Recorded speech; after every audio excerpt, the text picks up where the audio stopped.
Oke, ini kan kita udah kenalannya sama skincare Dokter K, ya Kak Verlin ya. Terus ini kita ada Pak Razor juga yang Iya. megang advisermu. Boleh deh Bang diceritain ke kita advisermu itu apa gitu.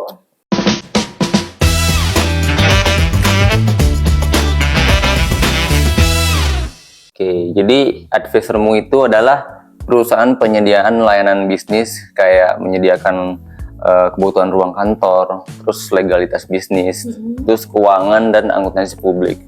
Nah, ini kami tuh hadir untuk sebagai partner terpercaya bagi pemilik usaha, startup, UMKM dan lain sebagainya, agar bisnis atau fondasi bisnis kalian tuh bisa legal, terus profesional dan juga berkelanjutan. Jadi ini tuh penyedia jasa gitu ya Bang Iya, ya? punya jasa bisnis gitu. Jadi misalnya aku nih baru buka bisnis, bilang aja apa ya, kita contohin aja biar kita lebih mudah.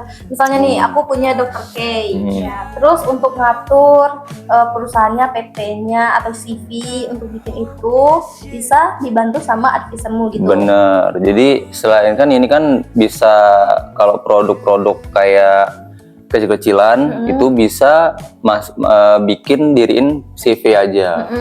Dan juga kalau misalnya produknya belum legal itu bisa milih juga pakai legalitas yang BPOM untuk produk kosmetik tadi. Jadi kalau misalnya ada produk teman-teman di luar sana yang punya brand terus belum ngajuin BPOM atau legalitasnya itu bisa dibantu dari advisermu. Benar. Jadi biar apa namanya? Kecil ya. UMKM kecil tuh penting banget untuk sertifikat BPOM-nya. Iya dong. Soalnya kalau nggak ada BPOM kita was-was juga ya ilegal gitu ya. Nanti gimana ya kalau kita sudah punya sertifikat BPOM otomatis konsumen tuh jadi makin percaya bahwa ini udah resmi, udah bisa beredar di Indonesia gitu. Terus selain dari jasa untuk membantu legalitas, ada tadi keuangan juga ya Bang ya? Iya, jasa keuangan. Jasa keuangan itu berarti kayak pembukuan perusahaan bisa dibantu. Kayak pajak tahunan perusahaan itu bisa diurus semua di advisermu. Oke. Jadi nggak perlu ribet lagi. Nggak perlu ribet lagi. Karena udah ada jasanya. Oh ya tadi juga ada nyinggung tempat kantor, fasilitas kantor. Iya, kantor. Ada untuk sekarang sih kantor virtual ya. Yang kalau untuk di yang paling utama itu ada di kantor virtualnya Jakarta. Terus ada di Tangerang, Jakarta Selatan sama Tangerang Selatan. Nah, itu beda-beda harganya. Kalau beneran kayak kantornya gitu. Iya, soalnya ini maksudnya kantor virtual itu gimana tuh maksudnya? Kantor virtual tuh kayak kita pakai kantornya itu memang ada, cuman secara fisik tuh nggak ada. Dia tuh cuman ada alamatnya aja gitu. Oh, jadi untuk teman-teman yang punya bisnisnya di rumahan. Bener. Tapi butuh alamat kantor. Iya, kantor. Jadi nggak perlu nggak perlu sewa kantor fisik, nggak. Kita bisa kerja di mana aja, bisa di rumah. Fleksibel gitu. Lebih fleksibel gitu. Jadi kalau misalnya emang dibutuhkan alamat kantornya nih, ada nih alamatnya kalau mau meeting atau segala macam pertemuan kalau emang harus ke situ gitu ya. Bener, bisa ya di kafe bisa, di warkop juga bisa. Ya, terserah gitu. Terima kasih ya penjelasannya tadi tuh. Jadi lumayan banyak juga ya Bang ya produk-produknya. Oh ya aku tuh ada nih kenalan yang dia baru mulai UMKM gitu kan, makanan. Cuma tuh kemarin tuh nanya untuk yang kayak pengajuan halal, sertifikat halal gitu. Soalnya kan kalau makanan emang harus ya ada itu gitu. Itu bisa dibantu nggak Bang?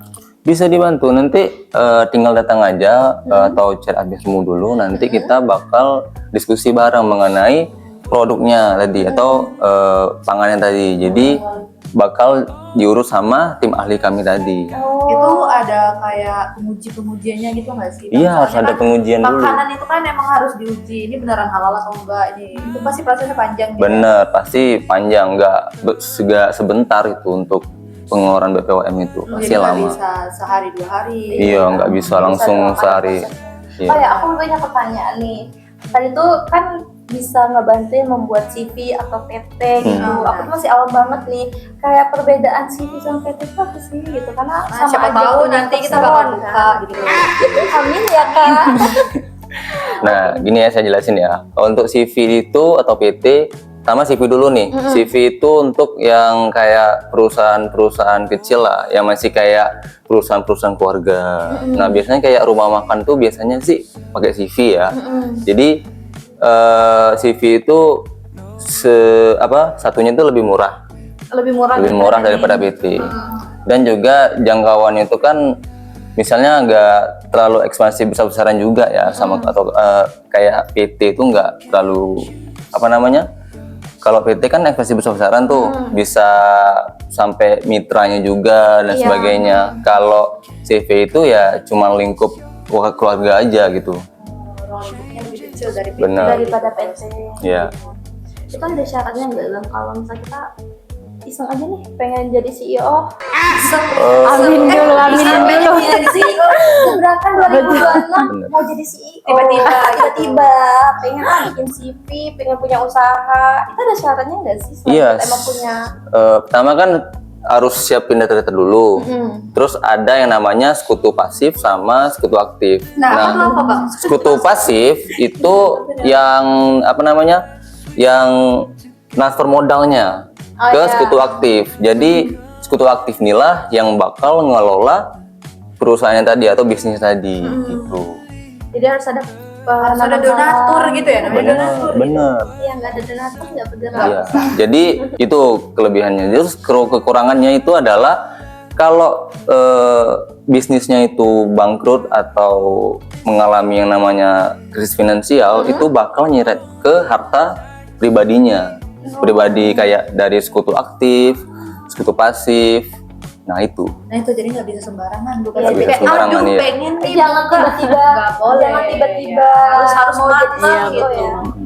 Oke, jadi untuk CV ini nggak boleh ya Gen Z tiba-tiba pengen jadi CEO, terus iseng-iseng bikin CV, emang harus dipersiapin teorinya, dipelajarin dulu.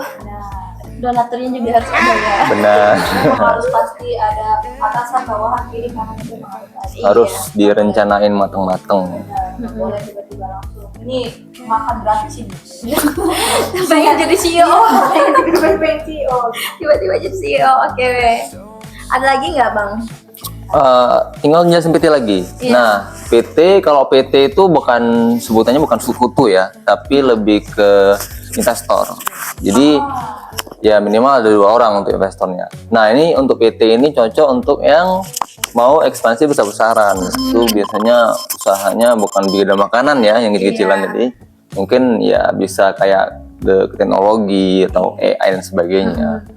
Nah, dan juga kalau perusahaannya itu udah rugi, itu nggak bakal nyeret-nyeret harta pribadi investornya karena ya terbatas tadi. Iya. Itu tadi. Kayak di daerah aku tuh juga banyak sih PT sebenarnya, tapi di bidang industri ya, Saudi yang gitu. Jadi kayak makanya tadi kayak yang kok awalnya mudah ya, awalnya mikirnya mudah ya, ternyata bikin PT sama CV ternyata beda. Nah, jadi kalau misalnya untuk masih di lingkup keluarga dan masih kecil-kecilan dulu, itu CV dulu. CV cocok. Oke, thank you ya Bang ya untuk penjelasannya. Thank you. Ada yang mau disampaikan nggak nih ke teman-teman di luar sana, atau dikasih info untuk biar bisa lebih mudah? Iya. Yang mau buka usaha nih. Yang mau buka usaha. Ya intinya sih kalau kalian mau diriin legalitas, itu kalian langsung hubungi aja Advisermu. Atau kalian juga mau lihat konten-kontennya, itu bisa kunjungi di TikTok, Instagram, Facebook, dan juga YouTube. Itu sudah saya buat semua mengenai paket-paket legalitas dan juga paket-paket jasa yang lainnya di Advisermu. Jadi bisa. Jadi usernya Advisermu. Betul, benar. Advisermu. Oke, langsung ya di follow, dilihat, dicek-cek. Oke, sepertinya thank you untuk sharing-sharingnya ya Kak Ferlin. Baik Kak Ferlin udah ngajarin kita dan ngasih tahu kita tentang skincare, terus sama Nazar juga tentang legalitas. Jadi Thank you. Kita ketemu lagi di podcast selanjutnya. Bye bye.